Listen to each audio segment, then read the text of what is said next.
আসসালামু আলাইকুম এভরিওয়ান, আশা করছি তোমরা সবাই ভালো আছো। আজকের এই ক্লাসে তোমাদের সকলকে স্বাগতম।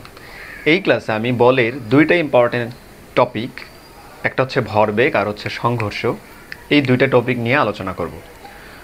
তো এই দুইটা টপিকই খুবই ইম্পর্টেন্ট, দুইটা টপিক থেকেই প্রত্যেক বোর্ডে প্রশ্ন আসে। তো দেখি আমরা টপিকগুলো একটু ডিসকাস করে দেখি। প্রথমটা হচ্ছে ভরবেগ। ভরবেগ, এই ভরবেগকে ইংলিশে বলা হচ্ছে মোমেন্টাম। ভরবেগকে বলা হচ্ছে মোমেন্টাম। এই ভরবেগ শব্দ দুটো অংশে বিভক্ত, একটা হচ্ছে ভর আর হচ্ছে বেগ। তো কোনো বস্তুর যদি ভর এবং বেগের গুণফল করি, তাহলে সেই গুণফলের মানটি হচ্ছে ভরবেগ। তার মানে আমি যদি এক কথায় বলি যে ভরবেগ হচ্ছে কোনো বস্তুর ভর এবং বেগের গুণফল। তার মানে সংজ্ঞা অনুসারে আমরা লিখতে পারি যে ভরবেগ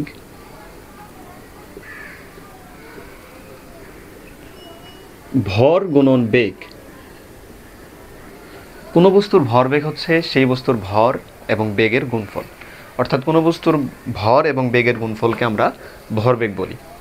তো এই ভরবেগকে যদি আমি পি দ্বারা ডিনোট করি, আর ভর তো এম আর ভি হচ্ছে বেগ, তার মানে আমরা ভরবেগ পি ইকুয়াল এম ভি লিখতে পারি। ভরবেগকে যদি আমি পি দিয়ে লিখি আর ভরকে এম এবং বেগকে যদি ভি দিয়ে লিখি, তাহলে ভরবেগ পি ইকুয়াল এম ভি।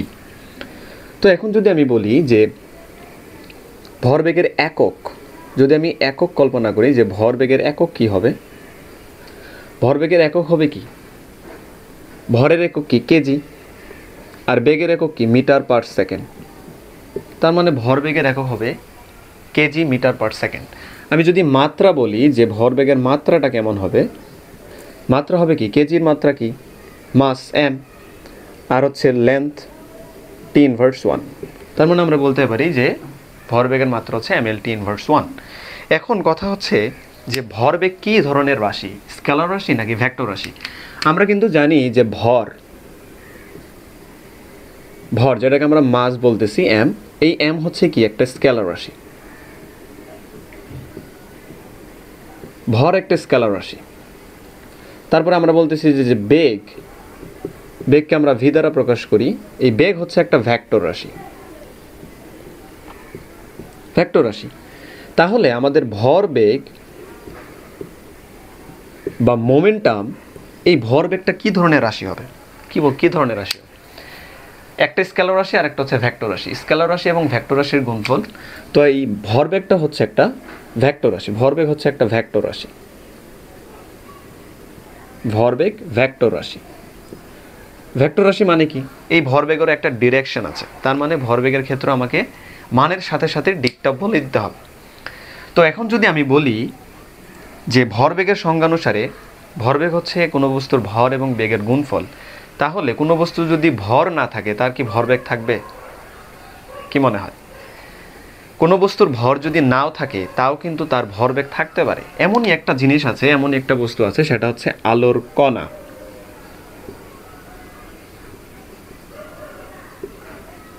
আলোর কণা বা ফোটন। এই আলোর কণা বা ফোটন এর কিন্তু ভর নেই, কিন্তু কি আছে? ভরবেগ আছে।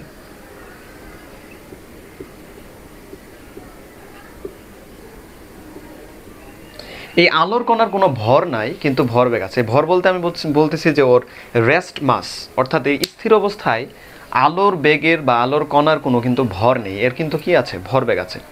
তো এই আলোর ভরবেগ, ভর ছাড়াও আলোর ভরবেগ আছে, সেটা বোঝার জন্য আমাকে আগে বুঝতে হবে যে energy of light.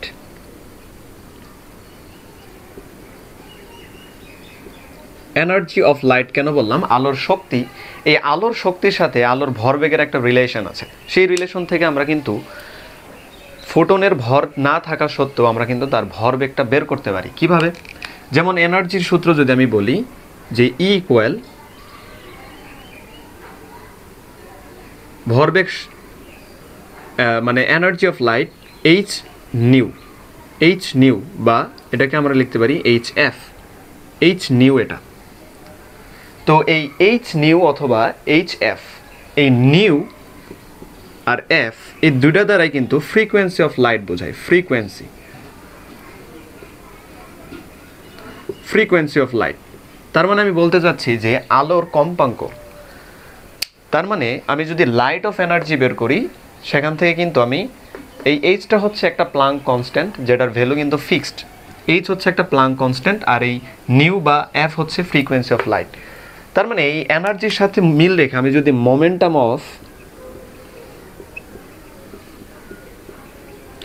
Momentum of light বা ফোটনের ভরবেগ চিন্তা করি, ভরবেগকে যদি আমি পি দ্বারা ডিনোট করি, তাহলে সেটা হবে ই ডিভাইডেড বাই সি। তো আমি যদি লিখি H nu divided by C, অর্থাৎ ভরবেগ equal H nu divided by C, যেখানে এইচ হচ্ছে প্লাঙ্ক কনস্ট্যান্ট। এই এইচটা হচ্ছে প্লাঙ্ক কনস্ট্যান্ট, যার ভ্যালু কিন্তু ফিক্সড, অর্থাৎ 6.626 into 10⁻34 metre square KG per second. তো এখান থেকে আমরা সি বলতে পারি, সি হচ্ছে ভ্যালোসিটি অফ লাইট।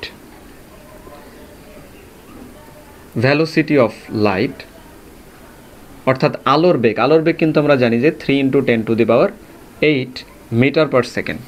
তার মানে এই আমি যদি মোমেন্টাম অফ লাইট বলি যে ফোটনের ভরবেগ, এই ফোটনের ভরবেগের ক্ষেত্রে কিন্তু আমরা প্লাঙ্কের কনস্ট্যান্টের সাথে তার ফ্রিকোয়েন্সি অফ লাইট মাল্টিপল তার ডিভাইডেড বাই হচ্ছে তার আলোর বেগ। এখানে কি কোনো ভর রিলেটেড কোনো শব্দ আছে, বা এম দ্বারা কোনো কিছু বোঝাচ্ছে, মাস? এখানে কিন্তু আলোর কোনো ভর নাই। ভর না থাকা সত্ত্বেও কিন্তু আলোর কিন্তু ভরবেগ আছে। তার মানে এটা আংশিকভাবে সত্য যে কোনো একটা বস্তুর ভরবেগ হচ্ছে তার ভর এবং বেগের গুণফল। এটা কিন্তু ফোটনের ক্ষেত্রে আবার ভর না থাকা সত্ত্বেও ফোটনের কিন্তু ভরবেগ আছে। তো এবার আসি আমাদের সেকেন্ড যে টপিকটা, সেই টপিকটা যদি বলি আমি, তো এবার আসি আমি সেকেন্ড টপিক যে সংঘর্ষ বা কলিশন কি জিনিস। তো যদি আমি সংঘর্ষ বলি যে কলিশন কি জিনিস, সংঘর্ষকে ইংরেজিতে বলা হয় কলিশন। এই সংঘর্ষকে আবার দুইটা ভাগে ভাগ করা যায়। একটা হচ্ছে স্থিতিস্থাপক সংঘর্ষ,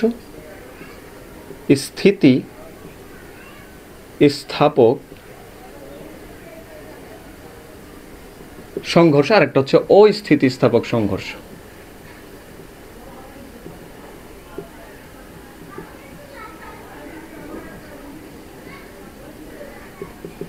এই স্থিতিস্থাপক সংঘর্ষকে আবার বলা হয় ইলাস্টিক কলিশন, আর এটাকে বলা হয় ইনইলাস্টিক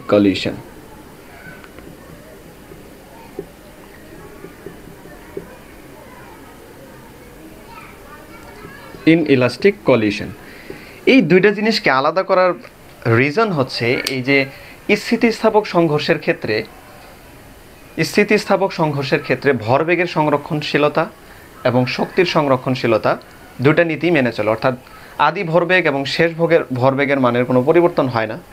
মানে আদি ভরবেগের সমষ্টি এবং শেষ ভরবেগের সমষ্টি সমান হয়। আদি গতিশক্তির সমষ্টি এবং পরবর্তী সংঘর্ষের পরবর্তী গতিশক্তির সমষ্টি সমান হয়। অর্থাৎ আমি বলতে চাচ্ছি যে এক কথায় ভরবেগের সংরক্ষণশীল এবং গতিশক্তিও সংরক্ষণশীল। এই স্থিতিস্থাপক সংঘর্ষের ক্ষেত্রে ভরবেগ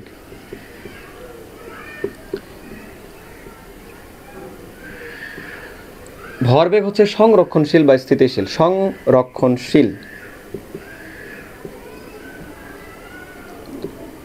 ভরবেগ হচ্ছে সংরক্ষণশীল, সাথে সাথে কি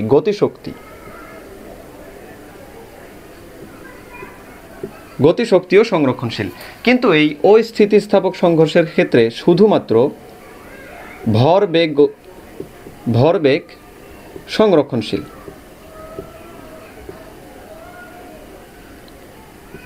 কিন্তু গতিশক্তি অসংরক্ষণশীল।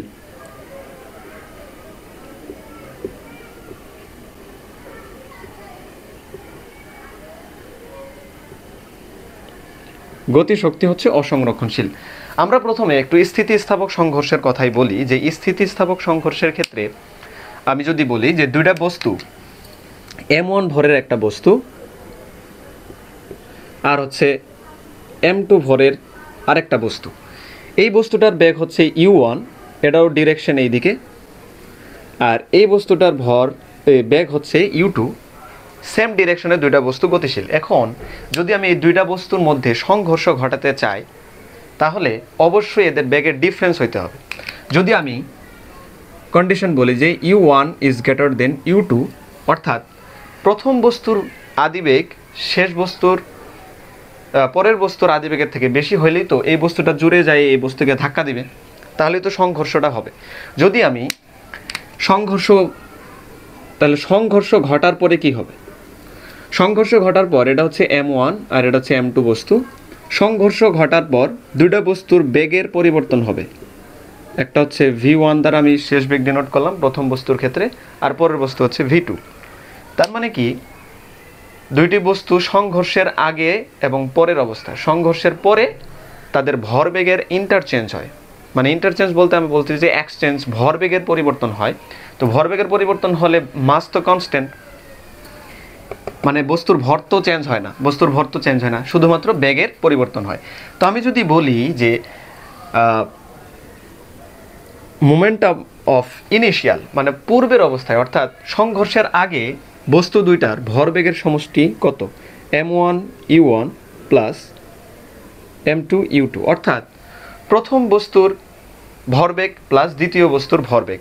যদি আমি দুইটা ভরবেগের সমষ্টিকে পি ইনিশিয়াল দেই, অর্থাৎ মোমেন্টাম অফ ইনিশিয়াল, সংঘর্ষের আগে তাদের ভরবেগের সমষ্টি এবং সংঘর্ষের পরে তাদের ভরবেগের সমষ্টি কেমন হবে?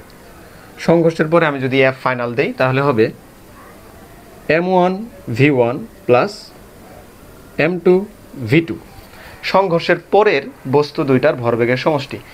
এই ভরবেগের সংরক্ষণশীল কথাটা হচ্ছে এই পি অফ ইনিশিয়াল আর পি অফ ফাইনাল, মানে সংঘর্ষের আগের মোট ভরবেগ আর সংঘর্ষের পরের মোট ভরবেগ এর সমান। এটাই হচ্ছে ভরবেগের সংরক্ষণশীল। তো এখন যদি আমি গতিশীল মানে গতিশক্তির কথা বলি, গতিশক্তির সূত্রটা আমরা একটু পরে জানবো, তারপর আমি বলে রাখি যে হাফ এম ভি স্কোয়ার, অর্থাৎ কোনো একটা বস্তুর ভর এবং তার বেগের গুণফলকে, বেগের বর্গের গুণফলকে যদি আমি 2 দিয়ে ভাগ করি সেটা হচ্ছে তার গতিশক্তি, অর্থাৎ half into M V square. তো আমি যদি প্রথম দুইটা বস্তুর ক্ষেত্রে তাদের গতিশক্তির সমষ্টি লিখি, অর্থাৎ ইনিশিয়ালি তাদের কাইনেটিক এনার্জির সমষ্টি half m1 u1 square plus half m2 u2 square. সংঘর্ষের পূর্বে তাদের মোট গতিশক্তি আর সংঘর্ষের পরে তাদের মোট গতিশক্তি কত হবে? Half m1 v1 square plus half m2 v2 square. তো যেহেতু স্থিতিস্থাপক সংঘর্ষের ক্ষেত্রে গতিশক্তি সংরক্ষণশীল, তার মানে কি বলতে চাই যে কে অফ ইনিশিয়াল কাইনেটিক এনার্জি সংঘর্ষের পূর্বের মোট গতিশক্তি আর সংঘর্ষের পরে মোট গতিশক্তি সমান।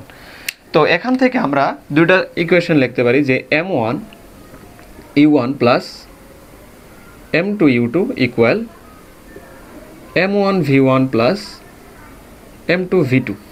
এটা আমরা ভরবেগের সংরক্ষণশীলতার সূত্র অনুসারে লিখতে পারি। আবার গতিশক্তি সংরক্ষণশীলতার সূত্র অনুসারে লিখতে পারি যে half m1 u1 square plus half m2 u2 square equal half m1 v1 square plus half m2 v2 square. তো এই দুইটা ইকুয়েশন। এখন কথা হচ্ছে আমরা যে বললাম যে সংঘর্ষের পরে বস্তুর বেগের চেঞ্জ হয়, নতুন একটা বেগ প্রাপ্ত হয়, সেই বেগে আবার চলতে থাকে সংঘর্ষের পর। এই যে v1 এবং v2, এই দুইটা বেগের ভ্যালু কিন্তু আমরা বের করতে পারি। যদি আমি একটু এখানে লিখি যে এই v1 এবং v2 এর ভ্যালুও কিন্তু আমরা বের করতে পারি। এই দুইটা সমীকরণ সলভ করে কিন্তু আমরা দুইটা ফর্মুলা পাই। v1 equal m1 minus m2 into u1 plus m2 u2 m1 plus m2, আর v2 ইকুয়াল যদি আমি লিখি m2 minus m1 into u2 plus 2 into m1 u1 divided by m1 plus m2। এই দুইটা ফর্মুলা ব্যবহার করে কিন্তু আমরা সংঘর্ষের পরে প্রথম বস্তুর বেগ এবং সংঘর্ষের পরে দ্বিতীয় বস্তুর বেগ কিন্তু বের করতে পারি। তো এবার আসি যে আমরা যে স্থিতিস্থাপক সংঘর্ষের কথা বললাম, এবার আসি অস্থিতিস্থাপক সংঘর্ষ বা ইনইলাস্টিক কলিশন। সেটাতে কি ঘটে, কেন এটা অস্থিতিস্থাপক সংঘর্ষ হলো? তো আসি যে অস্থিতিস্থাপক সংঘর্ষ।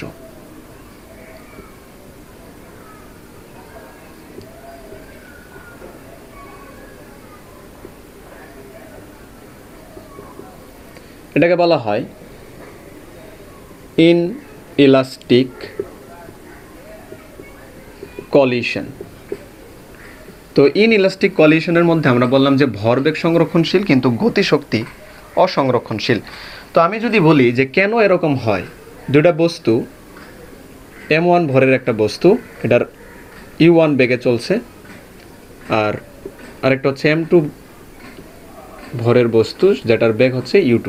তো আমরা কন্ডিশন দিয়েছিলাম যে u1 is greater than u2, তারপরেই না সংঘর্ষ হবে। আচ্ছা, এখানে সংঘর্ষ হওয়ার পর এই অস্থিতিস্থাপক সংঘর্ষের ক্ষেত্রে কি ঘটনা ঘটে? অস্থিতিস্থাপক সংঘর্ষের ক্ষেত্রে জোরে একটা সংঘর্ষ হয়, সংঘর্ষ হওয়ার পর দুইটা বস্তু মিলে একটা বস্তুর নিয়ে আচরণ করে। তার মানে দুইটা বস্তু সংঘর্ষে লিপ্ত হওয়ার পরে দুইটা বস্তু একসাথে আবার চলতে থাকে, একই সেম ভেলোসিটিতে একটা বস্তু নিয়ে আচরণ করে। তো আমি যদি বলি যে সংঘর্ষের সময় দুইটা বস্তু মিলিত হয়ে দুইটা বস্তুর ভর তাহলে কত হবে? m1 প্লাস m2, টোটাল একটা মাস। এই টোটাল বস্তুটা একটা সেম ভেলোসিটিতে চলতে থাকে, সেই ভেলোসিটিটা হচ্ছে v। তার মানে আমি বলতে চাচ্ছি যে অস্থিতিস্থাপক সংঘর্ষের ক্ষেত্রে দুইটা বস্তু পরস্পর সজোরে আঘাত করে সংঘর্ষে লিপ্ত হয়ে দুইটা বস্তু একসাথে সংযুক্ত হয় আবার একটা ভেলোসিটিতে চলতে থাকে। আবার স্থিতিস্থাপক সংঘর্ষের ক্ষেত্রে কিন্তু অ্যাটাচমেন্ট ছিল না, দুইটা বস্তু একসাথে যুক্ত হয়নি, কম্বিনেশন হয় নাই। তো এবার যদি আমি বলি, তার মানে আগে যে আমরা v1 বলছি v2 বলছি, সেই v1 v2 ইকুয়াল v, একটা সেম ভেলোসিটিতে বস্তু দুইটা একত্রে চলতে থাকবে। তো আমরা যদি বলি যে ভরবেগের নিত্যতা সূত্র অর্থাৎ p ইনিশিয়াল, তাহলে কি হবে? m1 u1 plus m2 u2। R p of ফাইনালের ক্ষেত্রে আমরা যদি লিখি যে m1 v1 plus m2 v2। তার মানে যেহেতু স্থিতিস্থাপক এবং অস্থিতিস্থাপক দুইটার ক্ষেত্রেই ভরবেগ সংরক্ষণশীল, তাহলে আমরা লিখতে পারি। তো আবার এখানে যেহেতু v1 এবং v2 দুইটার সমান অর্থাৎ একটা সেম ভেলোসিটিতে যায়, তাহলে আমরা লিখতে পারি যে m1 plus m2 into v। তো এখান থেকে আমরা লিখতে পারি যে m1 u1 plus m2 u2 equal m1 plus m2 একটা মিলিত বেগে যাচ্ছে। এই মিলিত বেগ, এই বেগটাকে বলা হচ্ছে মিলিত বেগ। এটাই কিন্তু আমাদের পরীক্ষায় আসে অনেক সময় যে মিলিত বেগ। এই মিলিত বেগ বের করতে বলে অনেক সময়। তো আমরা এখান থেকে কিন্তু একটা ফর্মুলা ফর্ম করতে পারি যে মিলিত বেগ